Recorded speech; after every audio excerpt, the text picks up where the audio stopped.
later, you may find it necessary to tape record a conversation. Tape recording can be especially useful in conversations where you need to remember exactly what was said. However, the laws covering tape recording conversations are different depending on where you live. Here's a quick and simple guide to when it might be legal to tape record conversations and when it is not. However, before you do it, check your state's laws.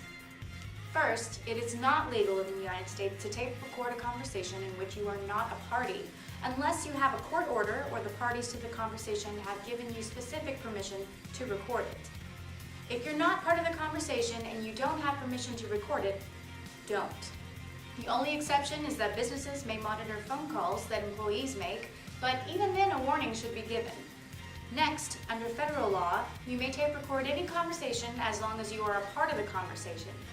Federal law only requires that one person know the conversation is being recorded, and the person who knows can be the same person who is doing the recording. So, if you're part of a conversation and you're recording it, that is legal under federal law. Finally, if you're recording a conversation in which you and the other person are in two different states or countries, it is only legal if you inform all of the parties before recording or you use recording equipment that informs all of the parties, either by playing a recorded warning or by beeping, so that the parties know it's there.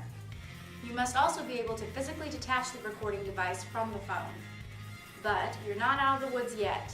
Some U.S. states have their own laws about when you can and cannot tape record a conversation, and these laws are often stricter than the federal one-person rule. State law applies unless the phone call crosses state lines or leaves the country.